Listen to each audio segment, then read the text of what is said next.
Alors, notre premier sujet se rapporte à cette mission Slim du Japon qui est allée sur la Lune la semaine passée. Maintenant, nous avons eu la journée de notre dernière émission que le Japon a fait atterrir un petit module qui s'appelle Slim sur la Lune. On attendait les résultats pour voir ce qui arrivait. Maintenant, plein de choses sont arrivées cette semaine et voyons voir ce que nous avons. Donc, nous avons ici la chaîne qui nous montre ici une photo qui vient de la Lune. Cette photo vient du petit véhicule LEV-2 qui est allé avec ce module et voyons voir ce que nous avons. Alors, je vais mettre les liens ici. Alors, je dois aller à la page 17. Voilà, je vais mettre le lien ici dans la section clavardage pour ceux qui veulent aller voir. Pour ceux qui regardent en rediffusion, ça sera mis dans notre vidéo. Alors ici, chose intéressante, voyons voir. Très bien, donc ça vient du Japon, bien sûr. On a remarqué que notre module Slim est à l'envers. Donc, lorsqu'il l'a fait, il y a eu plein d'informations en ce qui concerne l'atterrissage. Il semble que la télémétrie était fantastique. Il y avait des données qui arrivaient, sauf vers la fin, il y a eu des difficultés.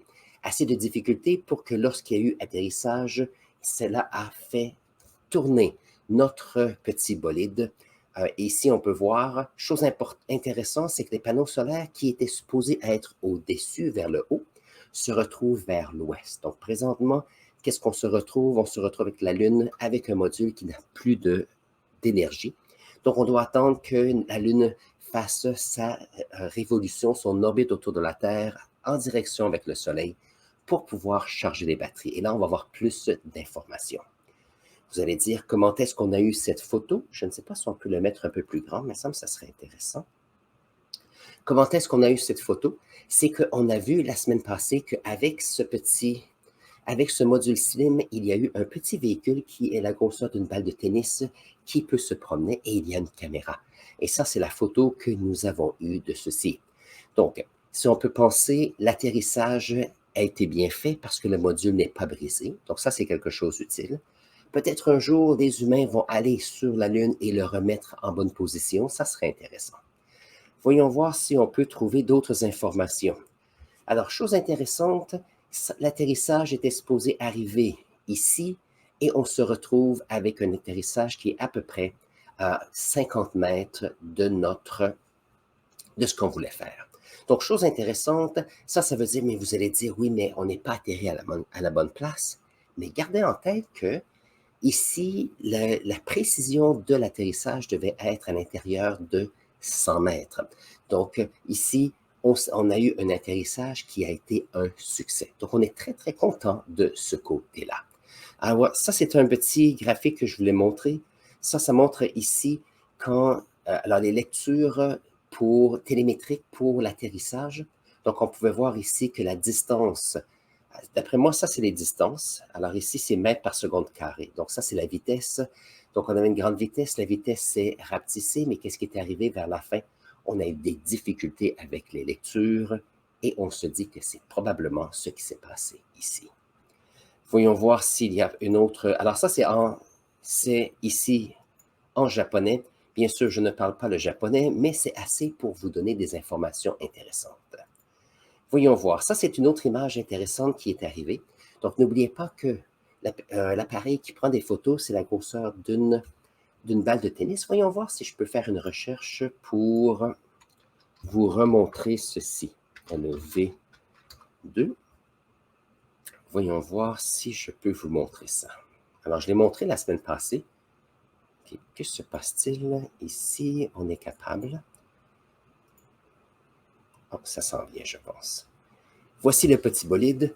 Donc, le petit bolide ici, il est gros comme une balle de tennis, assez pour pouvoir se dégager de Slim, bien sûr.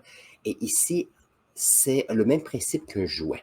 Donc, la balle se distancie ici et cela tourne, ce qui permet, bien sûr, à avoir un déplacement possible. Et nous avons une caméra ici de chaque côté pour nous montrer ce qui se passe. Donc, ça ici, c'est une des photos. On peut voir qu'on est très près du sol. Alors ici, c'est une photo qui vient du Japon. Alors, l'image que j'avais vue n'avait pas de mots. Donc, ça ici, c'était traduit Et on a donné des noms de chiens, c'est intéressant, à chacun de ces petites roches que l'on peut trouver ici. N'oubliez pas que, vu qu'on est très près du sol, ces petites roches ici sont peut-être plus petites qu'une balle de golf, possiblement, mais c'est quand même excitant de voir ce qui se passe ici. Voyons voir les autres photos que je voulais montrer. Donc, c'est toujours intéressant de voir des nouvelles photos, des nouvelles idées que l'on peut voir. Alors ça, c'est une autre photo ici. On peut voir. Donc, l'idée ici, c'est que oui, c'est un succès. On est allé sur la Lune. On a fait un atterrissage qui était à l'intérieur des paramètres qu'on s'était donnés. Donc ça veut dire que je suis très, très fier de JAXA, qui est le regroupement de recherche aérospatiale au Japon. Maintenant, vous allez dire, oui, mais la mission n'a pas été parfaite.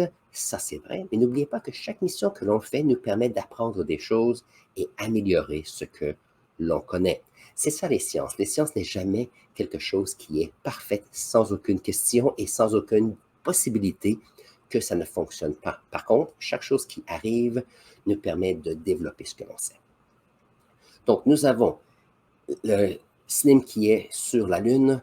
On va attendre quelques semaines à savoir lorsque la Lune va changer de direction, si elle va pouvoir prendre l'énergie du Soleil. Et ça fait partie de l'exploration spatiale et on va voir dans le futur ce que nous avons. En passant, les informations que j'ai partagées avec vous datent du 25 janvier 2024, donc ça fait 2 jours. Donc, on va attendre, bien sûr, au fur et à mesure, quelle sorte d'informations nous allons avoir. Voilà. Donc, ici. Ceux qui ont regardé l'émission la semaine passée, je peux vous montrer ceci si vous voulez.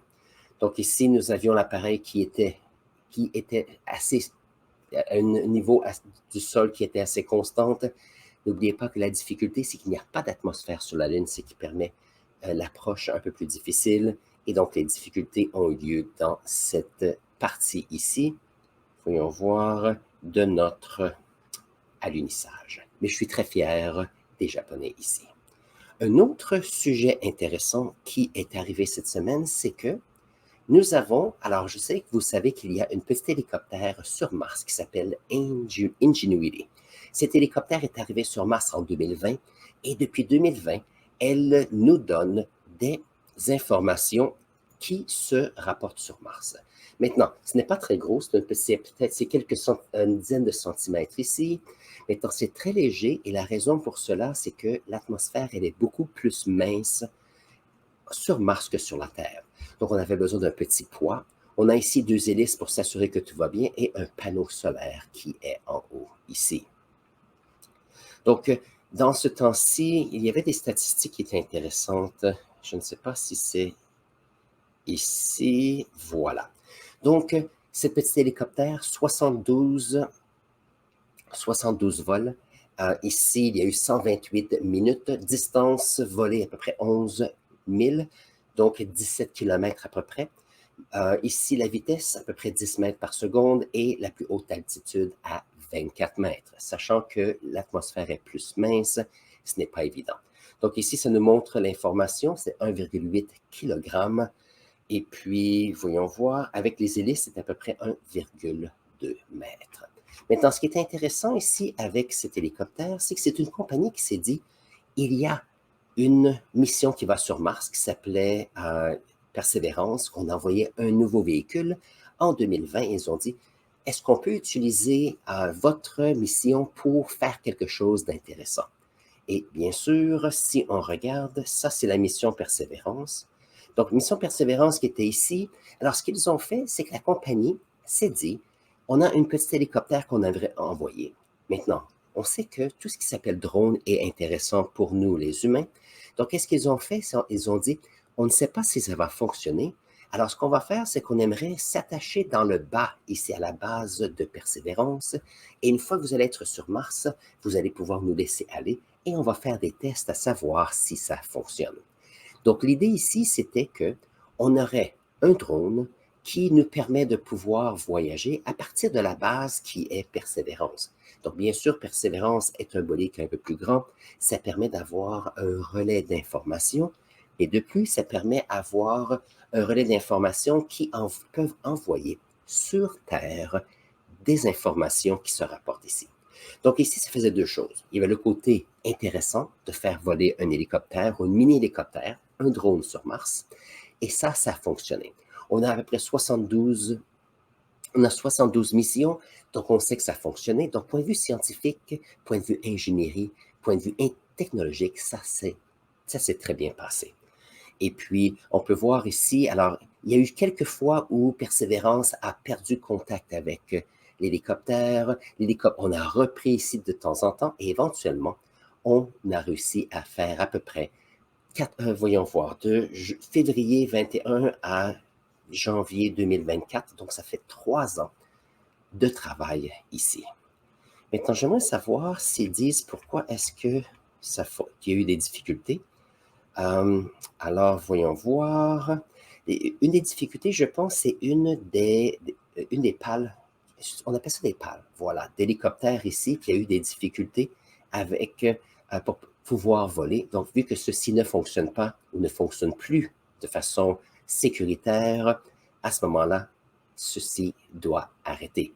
Donc, je ne sais pas si Ingenuity est encore sur le véhicule Persévérance ou si on va le laisser à quelque part. J'espère qu'ils l'ont laissé près de Persévérance parce que je ne veux pas non plus que l'on laisse des déchets, des technologies qui ne fonctionnent plus un peu partout sur la surface de Mars. Donc ça, c'est à considérer. Je regardais quelque chose d'intéressant. Est-ce que c'est ici? Lorsqu'on parle de Persévérance, je regardais les images qui viennent de ce véhicule. Et ici, il y a plus de 300 000 images. Donc, vous allez dire quelques-unes de ces images se ressemblent. Ça, c'est vrai. Par contre, ça nous permet de pouvoir avoir des idées, des informations.